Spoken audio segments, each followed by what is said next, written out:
Greetings everyone, seeing as today is the day Tales of Symphonia Chronicles releases and I'm still waiting for my collector's edition to come in the mail, I'd figured I'd pass the time by talking about something relating to Tales of Symphonia. So today I'll be reviewing the anime adaptation of the game, aptly called Tales of Symphonia the Animation. Tales of Symphonia the Animation is an OVA series animated by the amazing people at Ufotable who animated the various cutscenes in both Tales of Exilia games and produced by Jin Neon Universal Entertainment as well as Frontier Works. Being an OVA series, each episode released with a rather large gap between each consecutive release.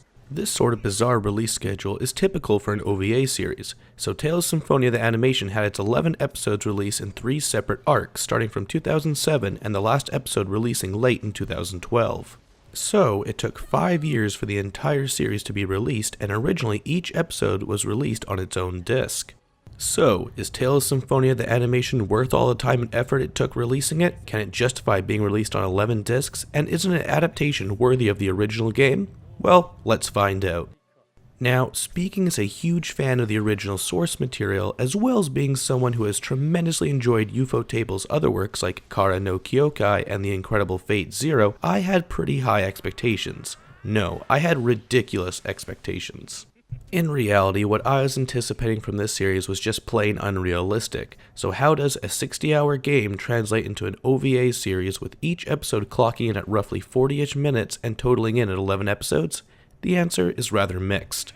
In my review of Tales of Vesperia The First Strike, I praised the film's story as it provided fans with many unanswered questions, as well it was a prequel to the game, whereas this series is a retelling of a story that most viewing it will already know. But, to my surprise, Tales of Symphonia the Animation provides a lot of backstory and pre-existing events and characters, some of which the game itself does not cover, which was very interesting for me, a fan of the game, to experience. But, as is the case with many adaptations, many changes occur to the game's story to fit it into a different form of media, so the anime covers the same narrative ground as the game, which pertains to Lloyd and his companions traveling their world to restore mana to the land in order to save the entire world. Of course, things aren't that simple in either this anime or the game, with plenty of surprises along the way.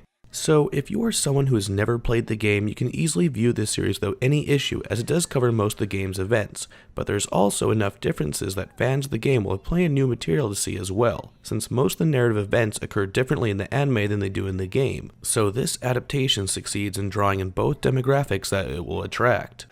Having said that, I believe the game story is better told in the original game. Not that they do a bad job here, but some changes to the plot are for the worse, like cutting out a lot of the major side characters and events that build the world setting of Symphonia. Instead, the anime rigidly latches onto and exclusively shows its audience the main cast of characters and the antagonist. So, everyone outside of those roles does not get any development at all or isn't even present. But because of this change, the villains also get more screen time than they did in the actual game, so it's an interesting trade-off, but I feel viewers will be missing out on some of the most endearing material of Symphonia's story. Therefore, I feel that the story of Tales of Symphonia is not portrayed as well as it was in the actual game, but it's still executed well enough that it will entice those familiar and unfamiliar with the game. Some particular changes that kinda bothered me was the intense focus on Ewan and Kratos' relationship. While it was interesting to learn more of their history with one another, they got so much more screen time than everything else. So instead of seeing some of the plot crucial events or important side characters, we see them fight like 2 or 3 times, along with many other scenes involving these two. Another change that I felt was unnecessary was the placement of a particular important one-on-one fight. Fans of the game will know the one. In the game, this fight occurs at the perfect moment in the story before the final battle. In fact, this fight was perfect for showing the growth of these two characters involved, whereas the anime makes this fight one of the final moments of the adaptation, after the final fight with the story's main baddie is resolved, which felt really forced and out of place. But enough with the story, let's talk about this OVA's greatest strength, its incredibly beautiful animation.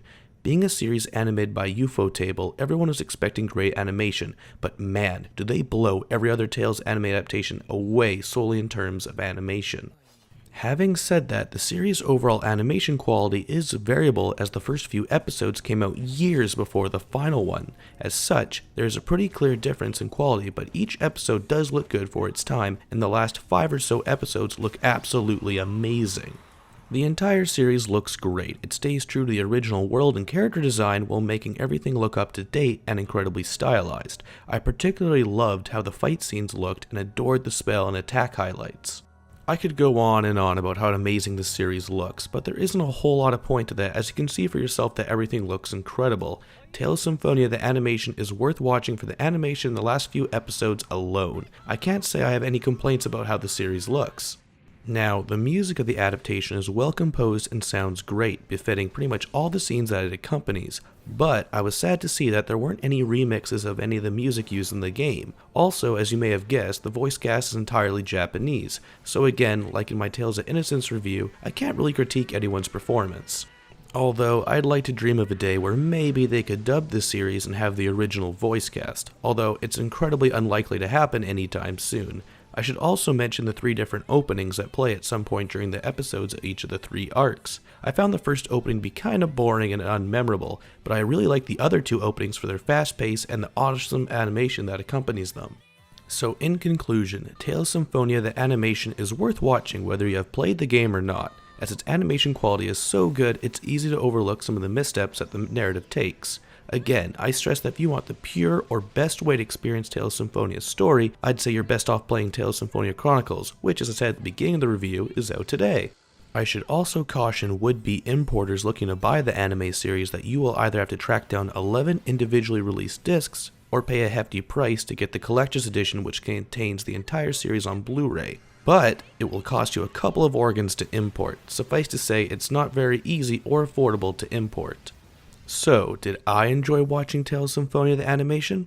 It wasn't quite what I had unrealistically hoped for, but I can say it's a worthwhile watch nonetheless. Have any of you seen this adaptation yet? Let me know what you think of it in the comments, and also, what's your favorite Tales anime?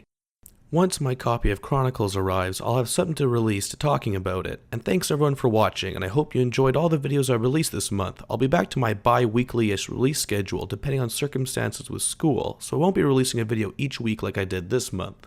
So, I hope you all look forward to some of the content coming in the following months, and as always, this has been Darren of the Gaming Pilgrimage. Till next time.